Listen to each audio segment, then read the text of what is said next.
Can I please ask everybody to take your seats so we can get the cameras and the live stream going without too much distraction, please? Thank you. Thank you. To our live streamers, please accept our apologies. This is a very chatty group, which we love, but it does not always make for the most punctual returning from networking. So we forgive and have grace with those when they are so happy, but it is a challenge, so thank you for your understanding.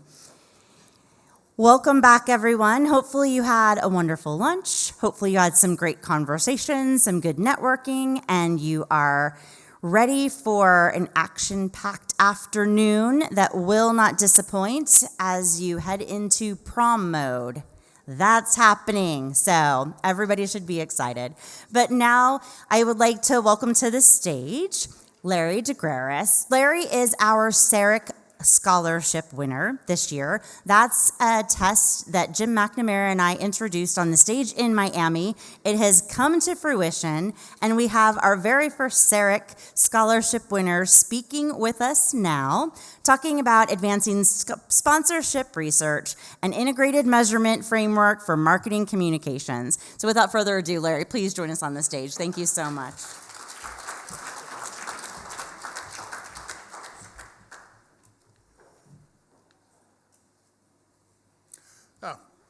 My pleasure to be here. I'd like to thank AMEC and the judges on the panel who for this scholarship. I can't recommend it highly enough for all my academic colleagues online and in attendance. This has been a fantastic experience. Any academic that's looking for closer ties to industry, you have in AMEC a welcoming an engaging organization that's well worth reaching out. You'll find a fantastic reception. So this has been both rewarding and enjoyable.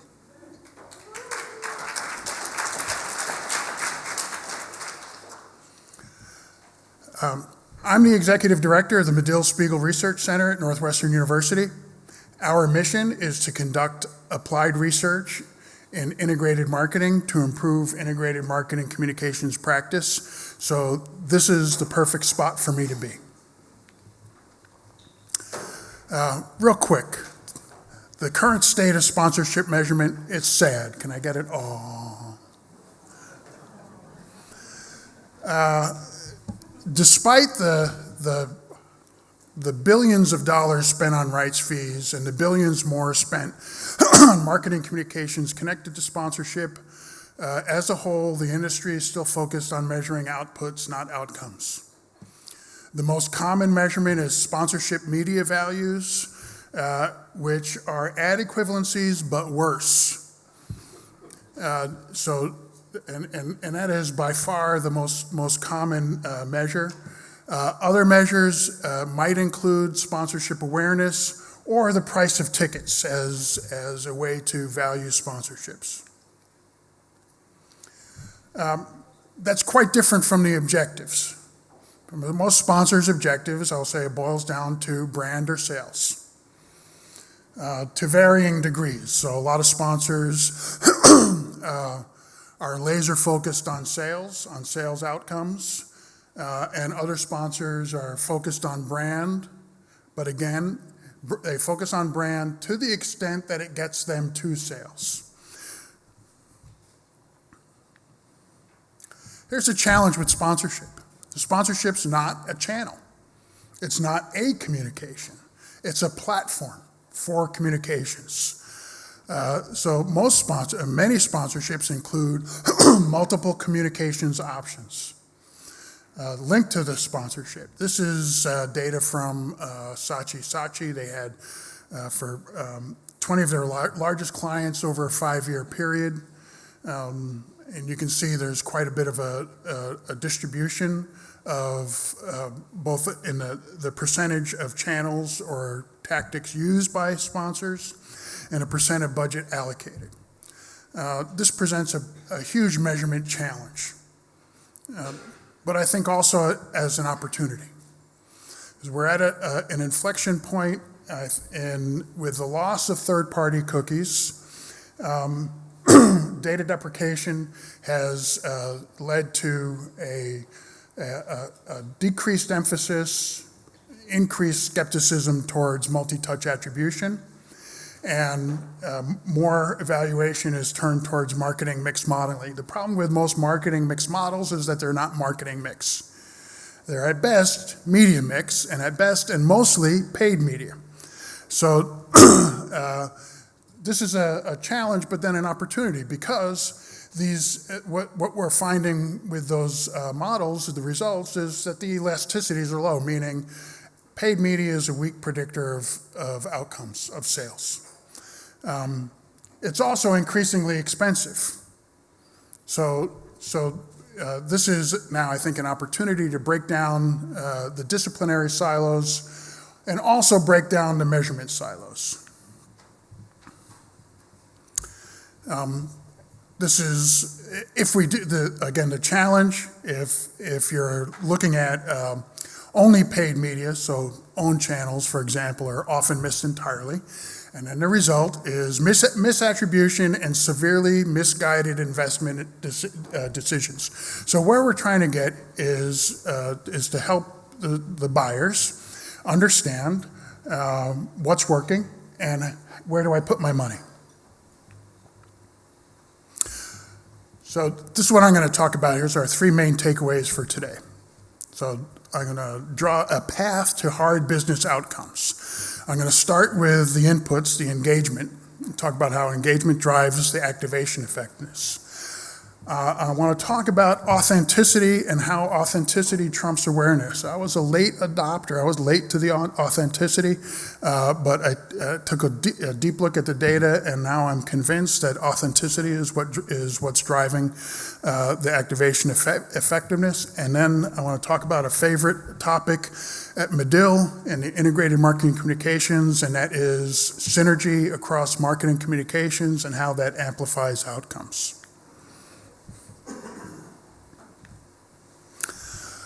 So first, context matters.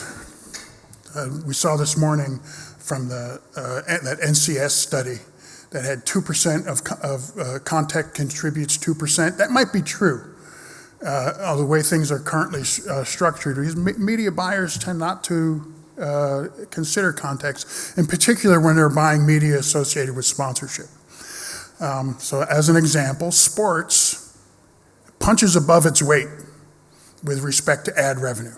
This is a couple of years old, but it probably holds today, where it's 8% of viewing, but 31% of ad revenues.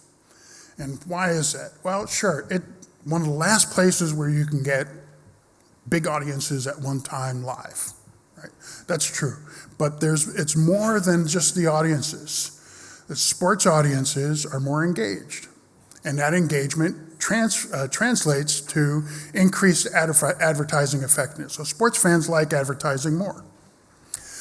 Baseball fans are more likely to participate in sponsors' promotions. The more engaged that fans are with baseball, the more likely they are to participate in a baseball sponsor's promotion. Of course, consumer engagement is multidimensional, and it varies by context. So at Spiegel, we've studied this across sports, music, gaming, fitness, movies, etc. Some general areas, though, to look at. First of all, are the fan behaviors. They're important. So, for example, in sports, how often do I attend games? Do I watch? Do I follow online? Do I read the news? These are all the different behaviors associated with being a fan. They're important. That establishes, if you're a sponsor, that establishes the reach of your audience, and exposure is important. But that alone is not enough. There's also passion that contributes. So passion is also an important predictor, even not connected to behaviors. I might really like a sponsored property, but not back it up with behaviors. There's fan identification. That's the psychology in sports. That's the psychological commitment. that predicts loyalty. So when I arrived here in Sofia, unwittingly, I was wearing the colors. I have a warm-up that's black with a white stripe on the sleeve, and unwittingly, that's the kind of the outfit of the Levski hooligans.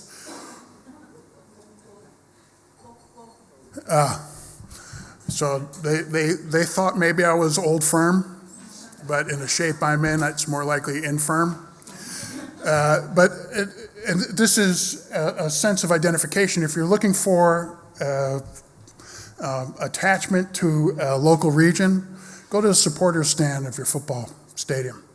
You'll find it there. And lastly, this is again from our research, what we found, so we normally when we think of consumer behaviors, we focus on the individual. That's not always the right unit of analysis because we're social beings. And we find social experience is the strongest predictor of behaviors. We actually find that with local news. We find that with gaming, that social experience, talkable, shareable, is what creates habit. Habit leads to willingness to pay.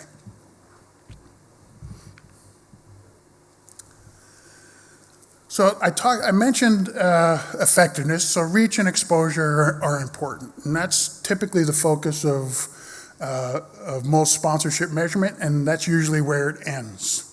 But efficiency is important too, and I think efficiency, I'll say for this year, efficiency is going to be an even more important topic as budgets get squeezed. As paid media becomes more expensive, media buyers are needed to figure out how to get more bang for their buck. So in looking at not just engagement, but authenticity, that authenticity is the strongest predictor of promotional engagement. This is for a soft drink brand and a NASCAR sponsor, associate sponsor.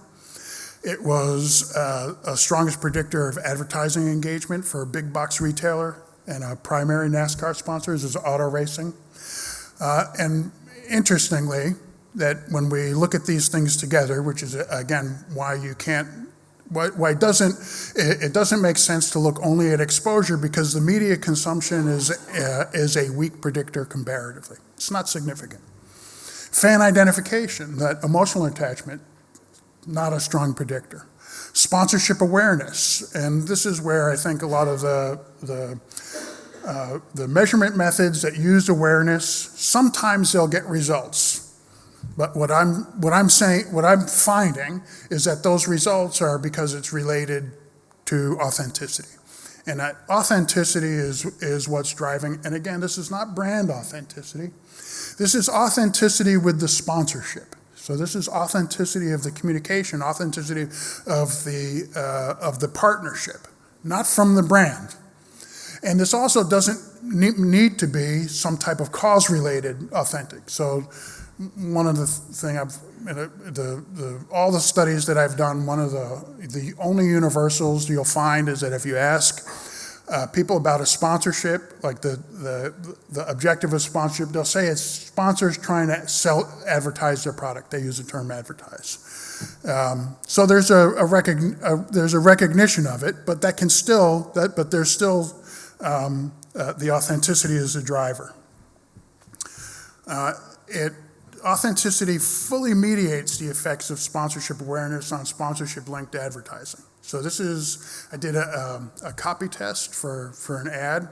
I did it with Heineken and I in a survey of 600 U.S. soccer fans, and then I ran a regression to see what drives liking the ad. So what makes this ad work? And what makes this ad work is, number one, you're a beer drinker. Okay, that makes sense. Like if I'm not a beer drinker, then I really don't care about the ad. Sponsorship awareness, not significant. Sponsorship authenticity is a driver. This is also interesting. This is something a benefit of sponsorship that gets lost in media values. Sponsorship makes everything else you do more effective. So I did the same. Here's an ad, a Heineken ad, very active in soccer, but this is not a soccer-related ad. And then I asked soccer fans, what do you think of this ad? And what are the and we find that now the sponsorship awareness and authenticity, not a factor. Drinking beer, but what is a factor, the strongest predictors are the other marketing communications. So soccer-related social media, so Heineken posts about soccer. Again, this is to soccer fans. Soccer-related promotions. Heineken does quite a few promotions connected to their soccer sponsorship. They don't do a lot of paid media. I think they're leaving money on the table. They should probably do more. But that's typically a separate P&L. That's a separate budget line. So try to, it's hard to often to talk. The media folks don't answer the phone. So sponsorship, but again, it's all about, so this is a truism in the sponsorship industry that is borne out by all the data. It is indeed all about the activation. Not necessarily about the fit, it's about how you support your sponsorship with these linked marketing communications. So, activation, effectiveness, why is that important? It drives your brand image. It drives brand preference. Effective activations are the strongest predictor of brand effects. Fan engagement is a weak predictor of brand. And again, this is why the evaluations of just logo exposure, kind of that first step, why they always fall short, because there's too much that needs to happen in between. You can't just, as a sponsor, walk in, slap your logo on a stadium and expect it's going to work. Authenticity, this is the good news about authenticity is that it can be built. Long-term, consistent activation. So again, another truism, if I say in the sponsorship industry, if I say big integrated sponsorship programs work the best, people go nod. And these are the data to support that. Lastly, creative matters. So quality activations are strong predictors of outcomes. So it's not just that you need to activate, but you need to activate well. You need to activate based on an understanding of who your audience is and connected to what your objectives are.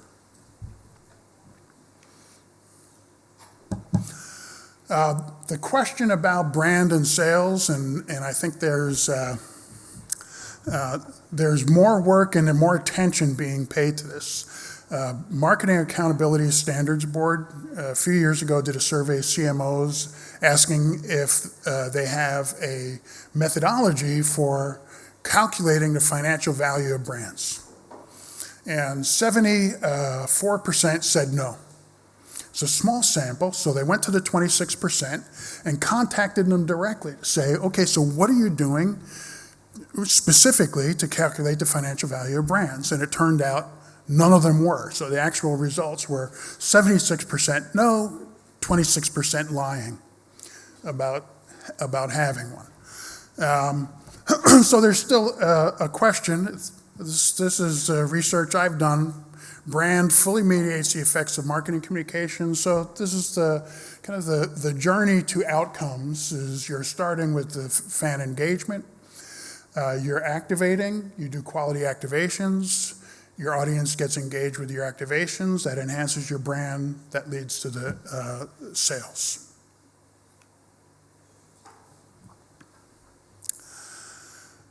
This is one of my current mantras. So most advertising effects aren't from advertising. So people outside advertising get that. People inside advertising, not so happy about it. So the advertising industrial complex, I would say, has done a really good job of building a wall and closing ranks. This is data from Bennett and Field, Les Bennett, Peter Field, did some excellent work. This is actually from their first big study in 2007. I think it's massively important, but rarely gets talked about. Even when I bring it up, which is often. this is built off the IPA data bank. So IPA data bank is our campaigns almost exclusively advertising led. And a campaign, advertising led campaigns that are submitted and then for the awards, and then they built this data bank and have analyzed that they can aggregate data. So what they found in this stunning chart that is really buried in the midst of this old report, that as an academic, we're always reading the original sources, so to me this jumps off the page, that in advertising alone, this is, again, advertising effectiveness. This is the increase in market share per 10 percentage points excess share of voice, so how much you spend on advertising. So the excess share of voice, if it's advertising alone, now I'll say, keep in mind, I'll qualify. This is advertising alone for the campaign. I don't think that the brands in these studies are doing advertising alone, period. It's just not integrated to the campaign. So I would think that not only that there are other effects for kind of your unrelated campaign, will still have an effect on market share, your other marketing efforts. That more than doubles, that market share increase more than doubles when you include advertising plus other channels. More than doubles. So again, this is my conclusion. This is integrated marketing communications campaigns drive hard business outcomes. This is from a study that we just completed at Spiegel. I'm really chuffed about it. We looked at optimizing media spend with owned media. So we're optimizing paid media with owned media. We used a panel threshold model. So what this does, it's a regression that identifies a sweet spot where the effects kick in. And we can identify the optimal threshold for owned media. We used, for this study, monthly subscriber data for 11 streaming video on-demand services, premium demand services, over 2 years. So that was our time frame, that was our data. And our effects were, well, it depends. So this is for integration. Okay, it's not just that you throw your communications together in a bowl and mix them together and expect results. So we broke down the paid media by channel. So broadcast, print, and digital. Those are the Kantar categories where we got the data. And what we found was that social media activities boost brand ad spend, that boost the broadcast ad spend. I think this is, if you want to use broadcast as a proxy for brand and digital as a proxy for performance, I think that's reasonable. But I think that's good news for brand advertisers. So this is, again, where we'll show, we don't want to throw the baby out with the bathwater. One of the things that we're confirming is that there's a value in paid media. And this does set a baseline, but spending a lot of money on paid media without using own channels is like buying a Porsche and not putting gas in a tank. It's a really nice vehicle, it's just not going to work for you, or it's not going to work the way it could. So what we found and this is for new subscribers. For new subscriber acquisition, social media activities boost broadcast ad spend. So basically, you post on social media at least about once a day, and then your broadcast advertising effect. So that's the blue line. This blue line is once you hit that threshold, you can see before you hit the threshold it's going down, and then once you hit this spot, then this is where it increases. The story for subscriber cancellation is a little bit different. Here, we found that owned media increases broadcast advertising effectiveness, but the threshold for owned media was about 2 posts per day. We found a dyssynergy. So there's also a dark side. So the synergy is when the whole is greater than the sum of the parts. Right, so what I spend on, what I do for spend on media, what I do for own channels, add them together. Synergy means the results are higher. Dyssynergy means the results are lower. Like you'd be better off, you're either wasting money or you're wasting effort. We found dyssynergy between digital advertising and social media posts. So that's where the whole is less than, and again, this is on subscriber cancellations. Our theory was, and we've done in the work that we've done on subscribers, is that we maybe poked some zombie subscribers and reminded them that they should cancel. And I'll note that, first of all, this is a good story for broadcast, for brand advertising, I think, and in particular for the role of owned media in accelerating, catalyzing, enhancing the effects of paid media. We did find synergy between digital and owned media for trial conversions. Makes sense. So this was performance. If it's performance marketing, it's performance advertising. As a trial conversion, have somebody who's already engaged, is this on trial. I'm going to convert. I'm going to get this because this is the digital is prompting me, and the owned media is working in synergy with it.